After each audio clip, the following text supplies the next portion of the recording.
Hey, so I just finished playing Star Wars The Old Republic for like the third time, and here's what you need to know.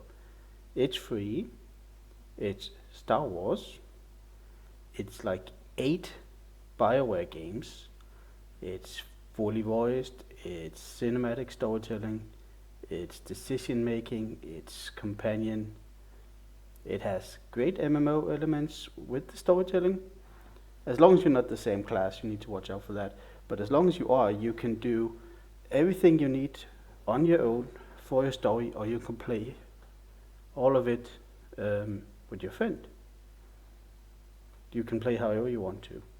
It's a pretty cool experience.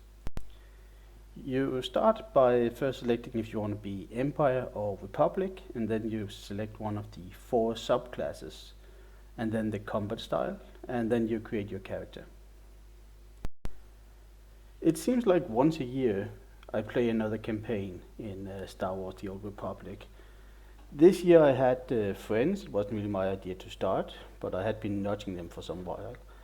Um, and I did manage to make it to the end, which is level 80. And I reached some grindy part of the end game, and there I stopped. And it was fine. It was perfectly good. I had a great Star Wars adventure doing it, and I like to talk to you about it. Some missions take too many detours. For instance, in order to get this guy, we need that guy, but that guy is hidden, so we need a key. The key can be crafted by collecting 6 data pad from those robots over there. It affects the experience a little too negative for my taste. The game is free, and I'm pretty sure you can play it from start to finish as free, but this time I did pay for 1 month subscription. Um, One way that the game makes money is that some of the classes are locked behind a monthly subscription or a one-time purchase. So, I mean, you can pay for a month and then make all the, say, Twi'lek races or characters that you want, and then you have those forever.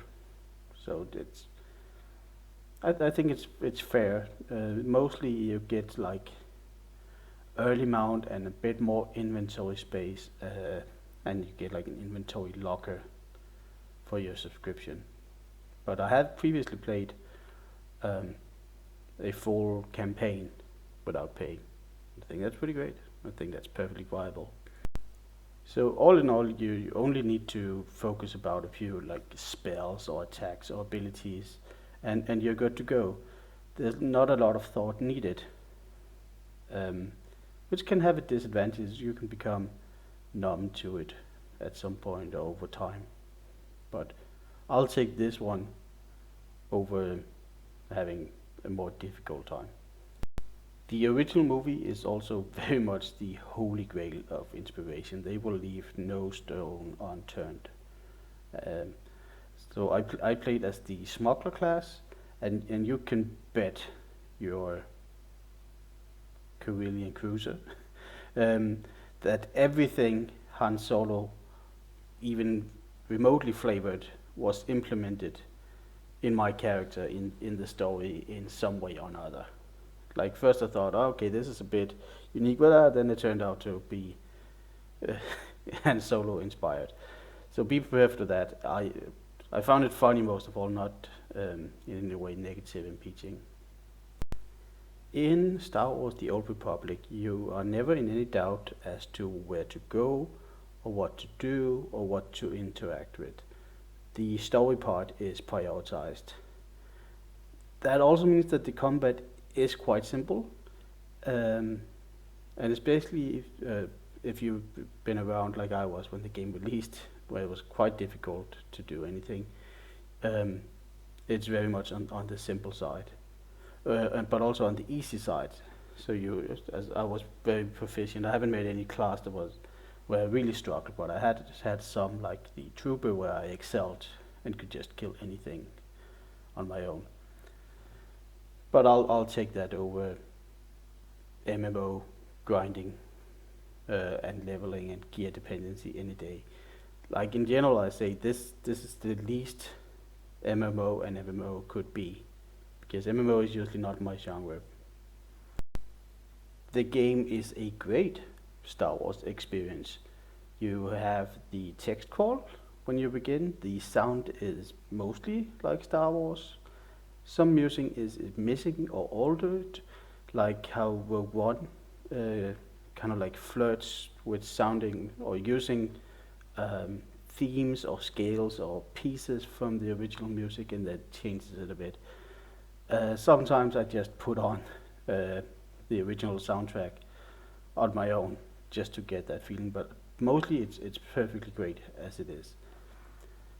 As far as I can tell, the game is set like at 1,500 years or something in the Star Wars past, um, and that's yeah. So it's very separated from whatever will go on, and that means that everything, of course, that you do in the game, any big world events, will be the stuff of myth and legends in Star Wars movie or Disney Plus series canon.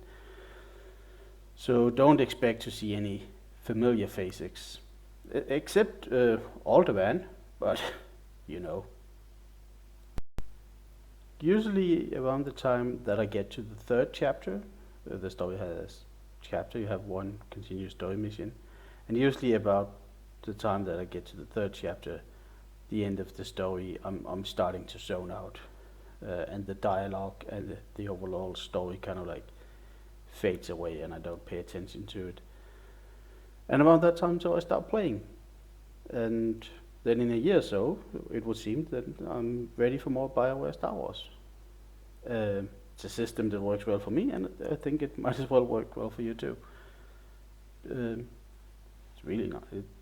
Yeah, if you have any uh, enjoyment out of Star Wars or BioWare, then here is both, and it's free.